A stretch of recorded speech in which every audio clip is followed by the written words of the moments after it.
Senhor esteja convosco. Ele está no meio de nós. Proclamação do Evangelho de Jesus Cristo, segundo Lucas. Glória a vós, Senhor. Naquele tempo, o anjo Gabriel foi enviado por Deus a uma cidade da Galileia chamada Nazaré, a uma virgem prometida em casamento a um homem chamado José. Ele era da descendência de Davi, e o nome da virgem era Maria. O anjo entrou onde ela estava e disse: Alegra-te, cheia de graça, o Senhor está contigo. Maria ficou perturbada com estas palavras e começou a pensar qual seria o significado dessa saudação. O anjo então disse-lhe: Não tenhas medo, Maria, porque encontraste graça diante de Deus. Eis que conceberás e darás à luz um filho, a quem porás o nome de Jesus. Ele será grande, será chamado Filho do Altíssimo, e o Senhor Deus lhe dará o trono do seu pai Davi. Ele reinará para sempre sobre os descendentes de Jacó, e o seu reino não terá fim. Maria perguntou ao anjo: Como acontecerá isso, se eu não conheço homem algum? O anjo respondeu: O Espírito virá sobre ti, e o poder do Altíssimo te cobrirá com a sua sombra. Por isso o menino que vai nascer será chamado Santo, Filho de Deus. Também Isabel, tua parenta, concebeu um filho na velhice. Este já é o 6º mês daquela que era considerada estéril, porque para Deus nada é impossível. Maria então disse: Eis aqui a serva do Senhor, faça-se em mim segundo a tua palavra. E o anjo retirou-se. Palavra da salvação. Glória a vós, Senhor. Maria, cheia de graça, Virgem Mãe do Salvador, ensina-nos a escutar a palavra do Senhor. Ensina-nos a escutar a palavra do Senhor. Ensina-nos a escutar a palavra do Senhor. Entrando neste mundo, disse o Senhor: Eis que venho, ó Deus, para fazer a tua vontade. Esta expressão tirada da carta aos Hebreus, este versículo do capítulo 10 de Hebreus, versículos 5 e 7, nós ouvimos na antífona de entrada da missa da Anunciação do Senhor, vimos também na segunda leitura e o refrão do Salmo: Eis que eu venho, ó Deus, para fazer a tua vontade. A liturgia coloca estas palavras na boca de Jesus no momento da encarnação, da sua encarnação no ventre puríssimo de Maria. A anunciação, a encarnação do Filho de Deus é o acontecimento mais maravilhoso e extraordinário. É o mistério mais tocante das relações entre Deus e os homens e o mais transcendental da humanidade. Por quê? Hoje, Deus faz-se homem para sempre. Deus faz-se homem para sempre. No entanto, esse acontecimento grandioso, maravilhoso, extraordinário, que está acima até mesmo do nosso entendimento, como uma jovem poderia ficar grávida sem a participação de um homem? esse acontecimento maravilhoso, grandioso, se dá num pequeno povoado. Se ainda hoje, quem conhece Nazaré, sabe que Nazaré não é uma grande cidade de Israel. Grande cidade é Jerusalém e outras cidades lá, Haifa. Se ainda hoje Nazaré é pequena e simples, imagine na época de Jesus. Existiam até piadas que diziam que de Nazaré não pode vir nenhuma coisa boa. Foi a expressão que Natanael usou quando lhe disseram que Jesus era de Nazaré. Mas Nazaré pode vir alguma coisa boa? Nazaré, disseram os fariseus no julgamento de Jesus, de lá não vem profeta. Nazaré está numa região pobre, esquecida, abandonada. Nazaré está na Galileia dos pagãos. E lendo sobre este assunto, eu descobri que essas piadas, essas rixas, esse preconceito vinham exatamente porque Nazaré, ela começou a ser povoada por um grupo de homens e mulheres que vieram de Belém. Os Názer, que vieram de Belém. E é por isso que José é da descendência de Davi, porque estes vieram, na história, habitar naquele lugar chamado Nazaré, por causa do nome desses Názer, desses homens e mulheres que vieram de Belém, desta, digamos assim, não sei se família, ou que traziam esse nome, os Názer, daí veio os nazarenos, lá de Nazaré. Cidade pequena, povoado insignificante, desconhecido na época, de São Leão Magno Papa: aquele que é Deus verdadeiro, nasce como um homem verdadeiro, sem que nada falte à integridade da sua natureza humana, conservando a totalidade da essência que lhe é própria e assumindo a totalidade da nossa essência humana para restaurá-la. Por que é grandiosa essa festa? Por que é extraordinária? Porque exatamente Deus se fez homem para sempre. E se fez homem assumindo que humanidade? Uma humanidade santa? Uma humanidade perfeita?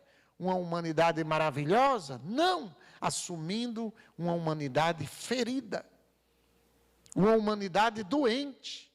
Uma humanidade amaldiçoada. A minha humanidade, a tua humanidade, a nossa humanidade era ferida, doente, amaldiçoada, separada de Deus. E Deus a resolve assumir. Porque às vezes quando a gente pensa em Jesus, na humanidade de Jesus, pensa em Jesus assim: ele é o homem perfeito. E é o homem perfeito, com certeza. Ele é o mais lindo de todos os homens. Claro, com a mãe como aquela, era o homem mais lindo, não tenho dúvida disso. Jesus era fantástico, o mais belo dos filhos dos homens. Porém, a humanidade que ele carregava, a humanidade que ele assumiu, era a minha humanidade, era a tua humanidade. Isso faz com que Jesus esteja bem próximo de nós. Às vezes a gente diz assim, uma mãe, por exemplo, diz, ou eu sou, carne da tua carne, o marido diz, a esposa diz, o filho diz, está aqui o sangue, o teu sangue está aqui. Pois é. Quando olharmos para Jesus, nós podemos pensar, ali está a minha humanidade ferida. E diz o livro de Hebreus que ele foi igual a nós em tudo, com exceção do pecado. Ele não pecou, mas ele redimiu, ele restaurou a totalidade da nossa essência humana. Isso quem está dizendo é um papa, é um santo, São Leão Magno, que precisava de restauração. Nós demos a Cristo um trapo, né? Um trapo. Nós demos a Cristo uma humanidade doente, perdida, inimiga de Deus, diz São Paulo. Nós éramos, por natureza, diz o apóstolo Paulo, inimigos de Deus. Era o que eu era o que você era, é o que nós éramos. E não adianta disfarçar, não adianta dizer eu sou bom, não é nada de bom. Nada em nós era bom. Como se éramos inimigos de Deus? Como? Se éramos objeto da maldição e da condenação eterna. O paraíso tinha sido fechado para nós.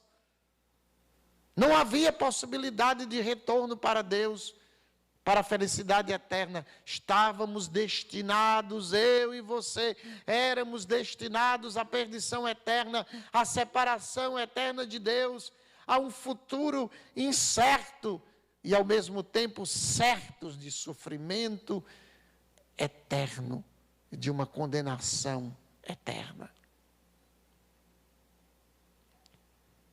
São Lucas, nós acabamos de ouvir, narra este supremo acontecimento, dizendo: estando Isabel no 6º mês, foi o anjo Gabriel enviado por Deus a uma cidade da Galiléia chamada Nazaré, a uma virgem desposada com um homem chamado José, descendente de Davi. E o nome da virgem era Maria. O nome da virgem era Miriam. Miriam, um nome muito comum, porque esse nome lembrava a irmã de Moisés, lá do Antigo Testamento, Miriam. A mulher que cantou e que dançou depois que viu o faraó e os soldados mortos na praia. Miriam, a mulher do louvor. Porém, é muito interessante ver que neste momento a piedade popular, e assim a gente pode contemplar no ícone que eu trouxe de Nazaré, esse ícone, eu adquiri esse belíssimo ícone lá na Terra Santa. A piedade popular, se você olhar, eu pediria até que aproximasse bem da imagem. A piedade popular representa nesse momento Nossa Senhora recolhida em oração. Porque os padres da igreja vão dizer que antes de Maria ter acolhido no seu ventre, ter gestado no seu ventre Jesus, ela o gestou na sua alma. E como? Através da oração. Então, se vocês olharem a figura do ícone, eu quero que aproxime bem mesmo para ficar só no ícone. Nossa Senhora, neste ícone, está de joelhos. Ela está em oração, recolhida. E é nesse momento, em oração, que ela recebe a embaixada do anjo, que não diz para ela Maria, né? A tradução nossa, Ave Maria, gratia plena, do latim, feita por São Jerônimo, rezada em português, Ave Maria, cheia de graça, não é tão fiel ao original, porque é impossível numa tradução, né? Eu queria que deixasse o ícone lá, tá? Deixasse mais tempo, tá bom? Focado nesse momento do ícone, tá? Até aproximar bem mesmo para se ver esse momento. O anjo se aproxima, e é muito interessante que o anjo tem em uma das mãos, e sempre a iconografia, mesmo as imagens, como os ícones, traz Gabriel com um lírio, né? Um lírio. Nós temos aqui lírio na frente do altar, que indica pureza. O lírio é uma flor que representa beleza, né? Representa pureza. O anjo está com um lírio nas suas mãos. E ele não diz assim, Ave Maria, como a gente diz em português. A palavra que é pronunciada no grego é kekaritomene. Kekaritomene. Que, naturalmente, São Jerônimo teve muita dificuldade, porque era uma frase, aliás, uma palavra muito rica, porque não significa Ave Maria, ou pior ainda, como os protestantes pobrezinhos, né? A Bíblia protestante é de chorar. A Bíblia evangélica É a tradução mais miserável e pobre que tem. Ave agraciada. Tanto que nessa música do Valmir Alencar eu sempre corrijo, né? Não cantar agraciava, agraciada. Isso aí é a tradução mais pobre que existe. Porque ave agraciada, eu sempre brinco, né? Alguém que ganhou no Totolec, né? Você foi agraciado com... Não. Que caritomene é mais profundo. Que caritomene quer dizer, você é cheia, você transborda, porém, quando você pensa em transbordar, você imagina um copo cheio d'água, mas a água não penetra no copo, a não ser que a gente pense num copo de barro, né? Naquela quartinha de barro, né? Que no interior tem um pote de barro, uma quartinha, que quando a água passa tempo, ela vai entrando no barro e chega ao ponto do copo de barro, da quartinha de barro, né, da panela de barro, sair água por fora. Né, minar, como a gente diz, fica minando água. Às vezes até derrama mesmo fora. Então, que caritomene está perto desse significado. Maria não é uma mulher que recebeu uma graça, foi a ave agraciada. Não. Irmãos protestantes, corrijam esse erro do autor que traduziu a Bíblia de vocês. Está errado. Não é agraciada. E essa música deveria ser corrigida. Né? Se um dia um anjo declarou que tu era cheia de graça, agraciada, está errado. Não é. Como padre, eu tenho que dizer, está errado. Um dia que eu encontrar com o Valmir, meu irmão, mude. Não é agraciada, é cheia. Porque é mais do que cheia. É embebecida. Esse exemplo ficou muito bom do copo ou da quartinha de barro, do pote de barro, que a água penetra e transforma por dentro e por fora. Tanto que o anjo, como acabamos de ouvir, ele diz, alegra-te, cheia de graça. Ele não disse Maria, não. Naquele momento, ele chama Maria com um nome novo. E Ranieri Cantalamessa, ele explica isso de uma forma fantástica no livro Maria Espelho da Igreja.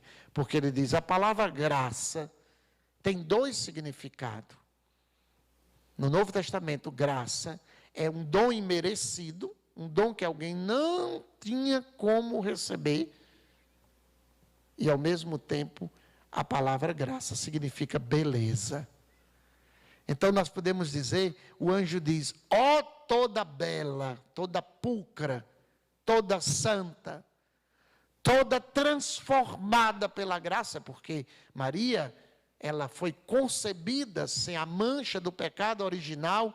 Infelizmente, os protestantes também não acreditam nisso. Que pena, que pobreza da fé evangélica protestante.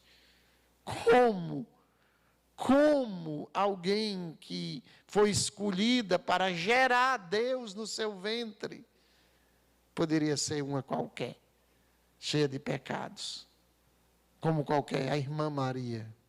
Misericórdia, né? Misericórdia. A irmã Maria. Meu Deus, isso é pura ignorância. Não, ela não é a irmã Maria. Ela é a cheia de graça. O anjo, diz Ranieri Cantalamessa, a chama com um nome novo, graça. No sentido de dom imerecido, ela não merecia, mas Deus, por causa de nós, e é aí que se baseia o dogma da Imaculada Conceição, que em vista dos méritos de Cristo, antecipando o que Jesus iria fazer na cruz do Calvário, Jesus, aliás, o Pai, a criou sem a mancha do pecado original. Senão, o anjo não tinha como dizer, alegra-te, cheia de graça. Que graça? Ela estaria cheia de pecado, de infidelidade. Por mais santa que ela fosse, por mais que fosse uma judia fiel à lei, ela era... A própria Bíblia diz que o justo peca 7 vezes. Então, se Nossa Senhora não tivesse recebido essa graça, esse privilégio, que é um dos grandes privilégios de Nossa Senhora, atributos de Maria, que é a sua Imaculada Conceição, que nós celebramos 8 de dezembro, ela não poderia estar cheia de graça? Como ela estaria cheia de graça? Não. Ela está cheia de graça porque o Pai a preparou como filha predileta dele, em vista dela ser a mãe do seu filho, e em vista dela ser esposa do Espírito Santo, porque foi o Espírito Santo quem fecundou aquele óvulo. Ela, naquele momento, em oração, o anjo Gabriel diz: alegra-te, cheia de graça. E Maria sabia o que aquilo significava, porque como uma boa judia, ela estudava as Escrituras. Ela sabia de tudo que representava aquelas palavras, e por isso ela ficou perturbada, ou seja, ela ficou com medo. Com medo. E por isso o anjo apressa-se, a tranquiliza. Veja como o anjo a trata. É muito interessante ver que o anjo na Bíblia, por causa da sua excelência, de ser um espírito, da sua importância, eles não têm muita conversa, não. Né? Quando Zacarias, por exemplo, ficou com... como é que vai ser isso? Você vai ficar mudo. Ele ficou mudo. Anjo não brinca, não. Né? Lá em Sodoma e Gomorra, quando aqueles homens perversos queriam sodomizar os 3 anjos, ficaram todos cegos. Não se brinca com ele. Mas aqui a gente vê a gentileza desse anjo que já tinha dito a Zacarias: eu sou um dos principais que assiste ao trono de Deus. Mas a gentileza dele com Maria, né? Se puder, coloca de novo o ícone aí, deixa até melhor do que eu, de que me vê meu rosto. A gentileza do anjo que: não temas, Maria, pois achastes graça diante de Deus. Ou seja, ali Nossa Senhora já estava colaborando com aquela graça da sua Imaculada Conceição, ou seja, da sua concepção sem a mancha do pecado original. Ela já mantinha uma relação com Deus verdadeira, autêntica. Ela já tinha feito a sua parte. Porque todos nós recebemos a graça batismal, a graça santificante. Mas o que é que eu tenho feito com essa graça? O que é que você tem feito com essa graça? Você tem colaborado? Eu tenho colaborado? Se nós colaborássemos com a graça de Deus, nós estaremos longe, mas longe mesmo, bem avançados. Não temas, Maria, eis que conceberás e darás à luz um filho, a quem porás o nome de Jesus. Ele será grande, será chamado Filho do Altíssimo, e o Senhor Deus lhe dará o trono de Davi, seu pai, e ele reinará eternamente na casa de Jacó, e o seu reino não terá fim. Uma das graças que Maria desenvolveu na sua vida, que fica notório e claro aqui, é a humildade. Porque ao ouvir aquilo que qualquer moça judia esperava há séculos ouvir: você vai ser mãe do Messias, você vai ser mãe do Filho de Deus, você vai ser a mãe do Todo-Poderoso. Maria já poderia ter se enchido de orgulho, se enchido de prepotência, se enchido de sei lá o que, nariz empinado. Não! Ali, naquele instante, e o ícone mostra isso, Maria, com a sua cabeça baixa, ela diz: eis aqui a serva, ou melhor dizendo, eis aqui a escrava do Senhor, faça-se, cumpra-se segundo a tua palavra. Cumpra-se em mim segundo a tua palavra.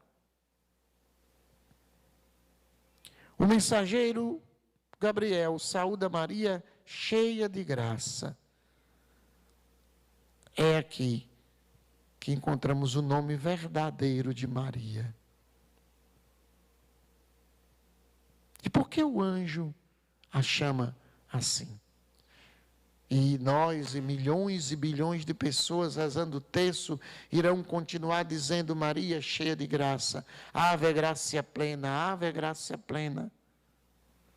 São João Paulo II, ele disse, na linguagem da Bíblia, graça significa um dom especial, que segundo o Novo Testamento tem a sua fonte na vida trinitária do próprio Deus que é amor.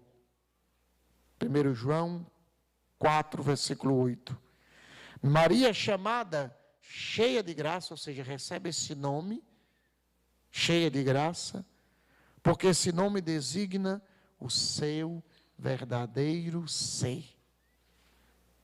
Que maravilha! Qual é o verdadeiro ser de Maria? A graça. A graça. Quando Deus muda na Bíblia o nome de uma pessoa, como fez com Abraão, com Sara, com Jacó, ou lhe acrescenta um sobrenome, é porque Deus está destinando esta pessoa para algo novo. E descobre-lhe a sua verdadeira missão na história da salvação. Maria é chamada cheia de graça, agraciadíssima. Por quê? Porque ela será mãe de Deus. Outro dogma que os protestantes rejeitaram. Ó infeliz Lutero, que abandonou o redil verdadeiro de Cristo e se embrenhou no caminho da heresia, deixando para trás grandes tesouros. E por isso a teologia protestante é tão pobre, rica em alguns aspectos, principalmente no amor que eles têm à palavra de Deus, mas pobres. Aqui há outra pobreza. Mãe de Deus. E por que Maria é mãe de Deus? Porque Isabel deixa claro. Apenas eu ouvi a saudação que veio da tua boca, Maria. E há um detalhe em Lucas que diz que Isabel, cheia do Espírito Santo, do mesmo Espírito que fez o milagre acontecer no ventre de Maria, aquela sombra que fertilizou o óvulo de Maria, agora vem sobre Isabel. E diz Lucas que Isabel, cheia do Espírito Santo, gritou em alta voz. O texto não é nem para ser rezado, é para ser gritado. O Espírito Santo fez Isabel gritar: bendita és tu entre as mulheres e bendito é o fruto do teu ventre. Quem me deu a honra, quem me deu a graça, quem me deu o privilégio de vir a minha mãe de Adonai. Senhor é Adonai. O nome que os judeus usavam para não usar o nome Yahvé. Quem foi que me deu a honra de vir a minha mãe do meu Deus? Maria é mãe de Cristo, Deus, mãe de Deus, Theotokos. Essa é a missão de Maria no mundo. Essa é a chave de toda a existência de Maria.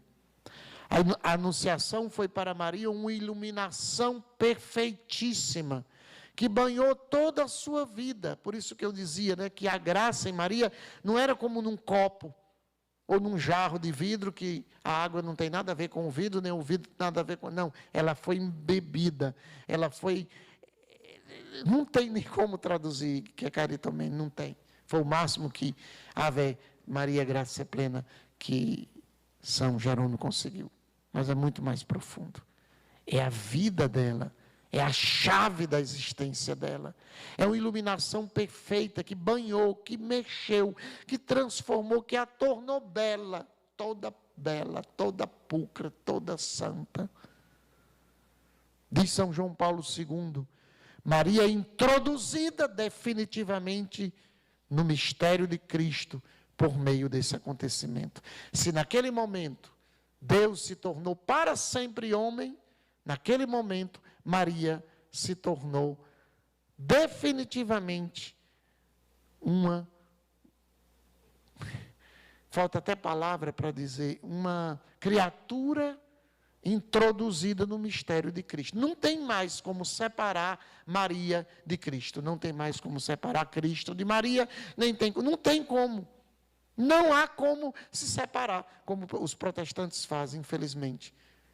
Amo Cristo, não gosto de Maria, não honro Maria, não venero Maria, não quero nada com Maria. Não tem como. Não tem como. Como não tem como rasgar de mim o que eu recebi da minha mãe e do meu pai. Não tem. Como é que chega e arranca de mim a minha herança genética recebida do meu pai e da minha mãe? Não tem como. O mistério da encarnação do Verbo, essa festa, solenidade que celebramos hoje, é uma coisa profunda. É uma coisa maravilhosa, grandiosa. Não dá para entrar na nossa cabecinha, não dá. Só pode ser experimentado na oração. Ou misticamente, quem recebe uma graça especial. Por isso que os cristãos, todos os dias, na hora do ângelus, às 18 horas, repete a mesma. O anjo do Senhor anunciou a Maria, ela concebeu do Espírito Santo. Ave Maria, cheia de graça. Eis aqui a serva do Senhor, faça em mim, segundo a tua palavra. E o Verbo se fez carne e habitou entre nós.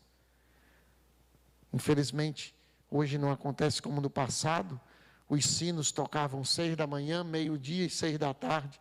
E mesmo na roça, em casa, né, nos lugares onde se podia ouvir o sino, parava-se para fazer o ângelus, para se rezar o ângelus. São José Maria Escrivá diz: como enamora, ou seja, como apaixona a cena da anunciação. Maria. Quantas vezes eu tenho meditado nisso? Recolhida em oração, aplica os seus 5 sentidos. A visão, a audição, o paladar, o tato, faltou algum? O olfato. Aplica, diz o santo, todos os 5 sentidos e todas as suas potências na conversa com Deus. Na oração, conhece a vontade de Deus para ela. E com a oração, converte-a em vida da sua vida. Eu sou a serva, a escrava do Senhor. Faça-se em mim. Depois o filho dela vai repetir na hora de mais agonia no Getsêmani: não a minha, Pai. Filho de peixe, peixinho é, né? Ele aprendeu na humanidade de Jesus, como um ser humano, ele aprendeu também esse aspecto de uma obediência restrita. Seja feita a tua vontade. Por isso São José Maria Escrivá dizia: não esqueças o exemplo de Nossa Senhora. Eis-me aqui para fazer tua vontade, cantamos no Salmo de hoje. Maria entende que Deus havia traçado um plano para ela. Por exemplo, o que é um discernimento de vida? O que é uma vocação? Eu, durante minha vida, com 13 anos fui para o seminário, e fui entendendo, depois saí do seminário, entrei no Shalom, mas fui entendendo o plano de Deus para mim. Aqui nós temos pessoas que também tiveram o seu plano de vida, que entenderam. O Diego entendeu que deveria deixar a família, deveria deixar o emprego, uma profissão no mundo, entrar na comunidade de vida. O Anderson, né? O Júnior, como comunidade de aliança, o Ediano. Eu. Entendemos isso. Deus me quer com uma missão, com um plano. No caso de Maria, ser a mãe de Deus. No meu caso, ser padre.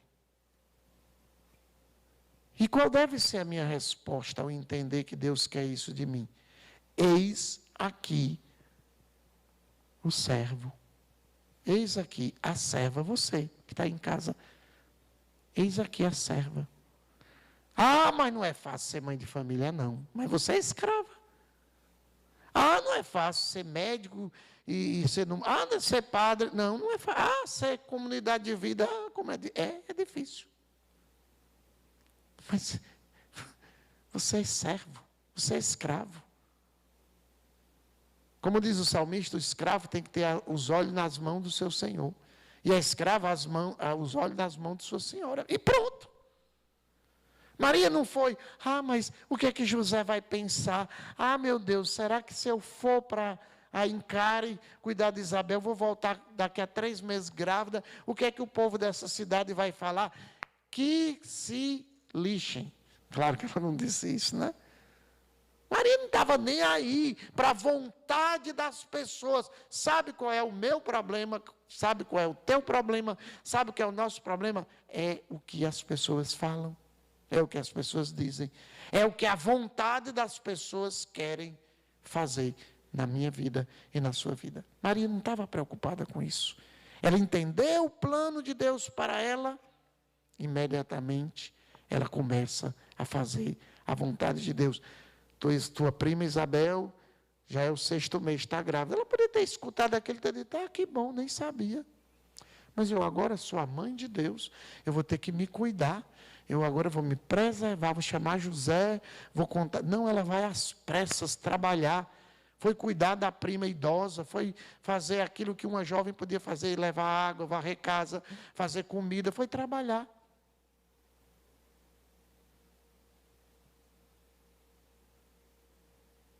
Deus pede a Maria que o aceite livremente. É óbvio que Deus respeita. Deus respeitou a minha liberdade, com certeza. Ele respeita. Nós temos um tempo para pensar. Né? Estudei 7 anos no seminário, depois vim para o Shalom, entrei, depois fui para Roma. Foram anos e anos. Porém, Maria não duvidou das palavras do anjo, como Zacarias fez e ficou mudo. No entanto, ela apresenta a incompatibilidade entre a sua decisão de viver sempre a virgindade. Como acontecerá isso? Pois eu não conheço o homem. Eu não planejo perder a minha virgindade. Como vai ser isso? Como é que eu planejei com Deus uma coisa e agora Deus está me pedindo outra? Como é que eu vou ser mãe? E Deus sempre tem a resposta para aquilo que nos perturba. Olhe para trás na sua vida e veja se Deus não teve a resposta naquele dia, naquela hora, naquele ano, naquela situação que você achava, não, agora não dá mais. Ele já tinha a resposta. Deixa de ser besta. Ele já tinha a resposta. O anjo disse, não, Maria, não se preocupe com isso, não. O Espírito Santo descerá sobre ti. A sua sombra vai te cobrir. Ele vai gerar esse filho em ti. E você vai continuar virgem. Antes, durante e depois do teu parto. Outro dogma que os pobres dos protestantes não acreditam. Acreditam até que ela foi virgem antes e durante. Mas quem que recebeu uma graça dessa antes, durante, ia perdê-la depois. Isaías diz que uma virgem conceberá, uma virgem dará à luz um filho, seja antes, durante e depois. O anjo sabe do temor que está no coração de Maria e logo lhe garante que o Espírito descerá sobre ti e te cobrirá. Um autor de espiritualidade diz, Maria escuta, preste atenção, Maria escuta e pondera. Estou dizendo isso porque no dia a dia meu e seu vai acontecer a mesma coisa. Claro, você não vai ver um anjo chegando e dizendo, se case com fulano, não se case, vá ser padre. Não é assim que funciona. Mas no dia a dia, você também vai perceber isso. Maria escuta e pondera no seu coração essas palavras. Não há a menor resistência na sua inteligência e no seu coração. Tudo está aberto à vontade divina, sem restrição, nem limite algum. O meu problema e o seu problema, o nosso problema é que a gente começa a botar limites. Não, mas sabe, e aí limites. Colocamos limites. Eu faço a vontade de Deus, mas, eu vou Mas, quantas vezes eu boto? Quantas vezes eu penso em desistir? Coloco limites. Maria não. Esse abandono, guarda essa palavra, abandono, repita essa palavra, abandono, esse abandono em Deus, é o que faz de Maria uma boa terra. E a boa terra, segundo Mateus 13, produz até 100 por 1, capaz de receber a semente divina. Eis a escrava do Senhor, faça-se em mim segundo a tua palavra. Nossa Senhora aceita com imensa alegria não ter outro querer, senão o do seu amo, do seu dono, do seu chefe, do seu patrão, do seu Senhor. E a partir daquele momento, o seu amo é também seu filho, que naquele instante se fez homem dentro das suas entranhas puríssimas. É aquele óvulo, oh, que maravilha! O Diego vai ser pai, né, meu filho? No dia da concepção, é filho ou filha, já sabe? Filho. Vai se chamar Miguel. O Diego é casado. O que está aqui lendo a leitura, comentando. Teve um momento em que o óvulo da Gabriela foi, como é que se diz? Foi fecundado pelo espermatozoide do Diego. Mas em Maria, aquele óvulo foi fecundado pelo Todo-Poderoso. O Todo-Poderoso desceu. Ah, mas isso é impossível. O que é impossível aos homens é possível para Deus. Meu Jesus. E a partir daquele instante, hoje, nessa festa, há uma novena que começa hoje, ano passado eu fiz. Essa novena vai mostrando cada dia, até 25 de dezembro, é a novena maior que existe, porque são não sei quantos dias, de hoje até o dia 25 de dezembro. 9 meses, aquele óvulo fecundado, o óvulo de Maria, aquilo tudo foi sendo, né, como com uma criança normal, a humanidade de Cristo foi sendo gerado, e a medicina diz no primeiro dia, na primeira semana, no primeiro mês, no segundo mês, né? E aí vai surgindo e vem o coraçãozinho, meu Deus. Maria se entrega sem limites a essa experiência, sem fixar condições, com júbilo, com alegria, que faz com que ela cante o seu Magníficat na casa de Isabel. Minha alma exulta de alegria, ela sai plena de felicidade. O meu espírito se alegra em Deus, meu Salvador, pois Ele fez em mim maravilha, e santo é o seu nome. Eu não imagino esse canto, Nossa Senhora assim... minha alma glorifica o Senhor, com um manto na cabeça. Não, Maria era uma jovem, ela deve ter dançado, né? Há um filme que mostra isso, ela ao redor de Isabel, cantando o magnífico, o Espírito Santo a movia, ela estava cheia ela é filha de Sião, aquela que agora é a nova Arca da Aliança, cheia de Deus.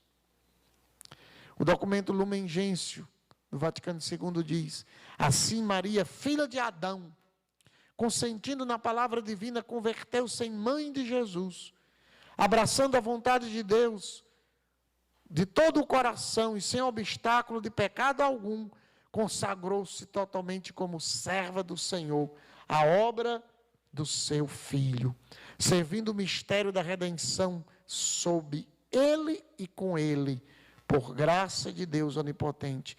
É por isso que os padres da igreja pensam com razão que Maria não foi um instrumento simplesmente passivo. Maria não foi barriga de aluguel. Não foi. A concepção de Cristo não foi in vitro. Jesus não é filho de chocadeira, não. Não foi passiva.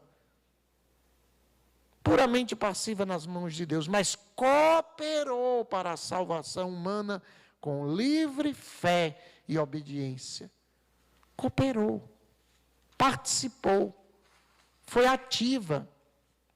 A vocação de Maria é o exemplo perfeito de toda a vocação, da minha vocação, da sua, da vocação do Diego, do João Hermes, vocação do chamado divino, da consagração a Deus, que passa pelos acontecimentos da vida, as dores, as perdas, tudo isso. A vocação não é uma escolha que a pessoa faz. Eu agora vou ser padre. Eu agora vou casar. Eu agora vou ser celibatário. Não. É Deus que chama. Através de 1000 circunstâncias.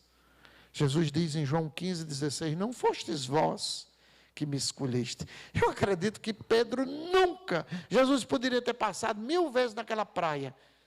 Pedro, Tiago, João, que estavam ali pescando, nunca eles iriam escolher. Quem é aquele lá? Todo dia ele passa aqui. Não deve ser não tem o que fazer, nem fica passando. Nunca. Nunca Pedro escolheria Cristo. Nunca. Nunca eu escolheria o meu estado de sacerdócio. Nunca. Nunca. Não fostes vós que me escolheste, mas fui eu que vos escolhi. Um autor de espiritualidade, ele diz, toda vocação, toda existência é por si mesmo uma graça que encerra em si muitas outras graças.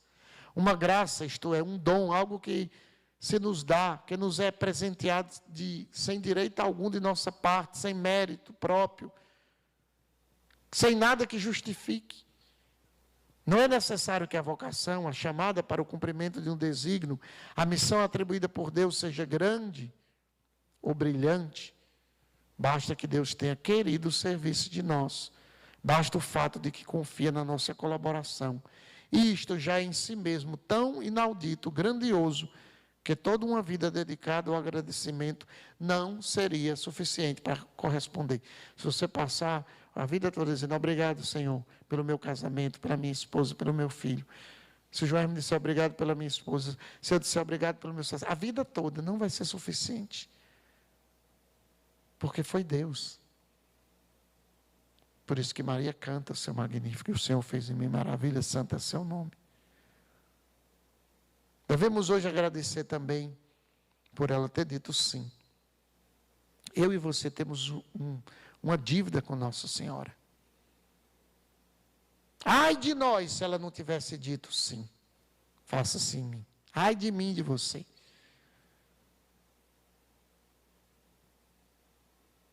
Não temas. E aqui eu termino. Aqui aparece um elemento constitutivo da vocação. O temor.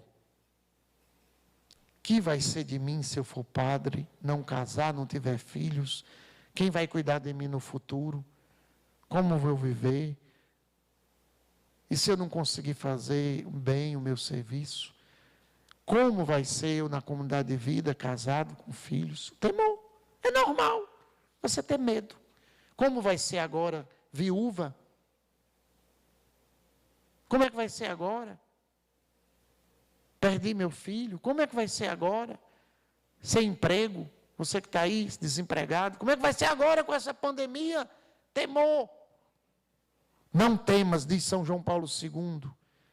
E, aliás, ele começou o pontificado dele dizendo isso. Não tenham medo. Não temas. Achastes graça diante de Deus. Não temas a vida. Não temas a tua maternidade. Não temas o teu matrimônio. Não temas o teu sacerdócio. Pois encontraste graça. Esta é a palavra de um santo, São João Paulo II, cuja relíquia está aqui. Esta certeza está, esta consciência ajuda-nos da mesma forma que ajudou Maria. Efetivamente, a terra e o paraíso esperam o teu sim, ó Virgem Puríssima, como dizia São Bernardo. Espera o teu sim, Maria. Espera o teu sim de mãe, de família, que vai ter um filho. Espera o teu sim, homem, que deves assumir uma responsabilidade pessoal, familiar, social. Esta é a resposta de Maria, a resposta de uma mãe, a resposta de um jovem. Um sim para toda a vida, comunidade de vida, um sim para toda a vida, comunidade de aliança, um sim para toda a vida, sacerdotes, um sim para toda a vida, casados, um sim para toda a vida, celibatários, um sim para toda a vida, viúva, um sim para toda a vida. Mas Deus não quer um sim qualquer. Um sim no dia da consagração, um sim no dia da ordenação, um sim no dia do casamento. E o padre pergunta 3 vezes, quer receber? E aquela noiva toda rebocada de, como é que chama? De maquiagem, né? Sim. Não é um sim qualquer. Um sim de uma noite, um sim de um dia. A resposta de Maria, fiat, faça-se, é muito mais definitiva do que um sim, dito impensadamente, ou pela emoção do momento, ou com reservas mentais. Sim, mas até quando der certo? Sim, mas se me ajudarem. A resposta de Maria é uma entrega total de sua vontade a Deus, para sempre. E este sim, este fiat, terá sua culminância no Calvário. Eu fico imaginando aquele momento, depois de uma vida, depois de tudo, uma mãe vendo um filho crucificado nu, entre 2 ladrões, bandido para o Império Romano, maldito para os judeus, amaldiçoado segundo a lei, morrendo numa cruz. Mas ela está lá de pé. Como está aqui no ícone, de pé, sofrendo, sim, mas de pé,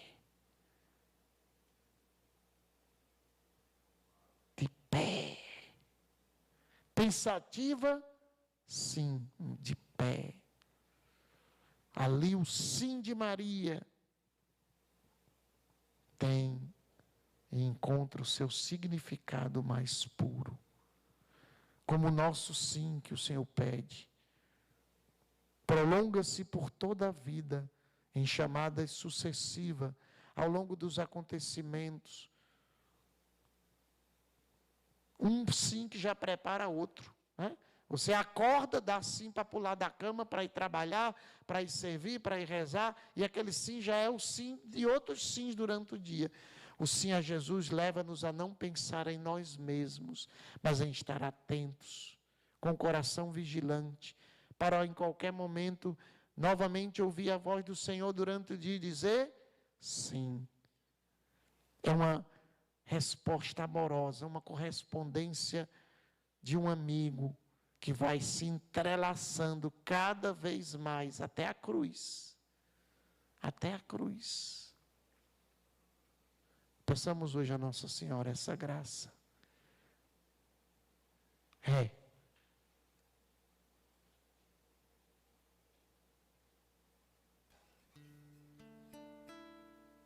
Quero dizer meu sim, como tu, Maria, como tu, um dia, como tu, Maria,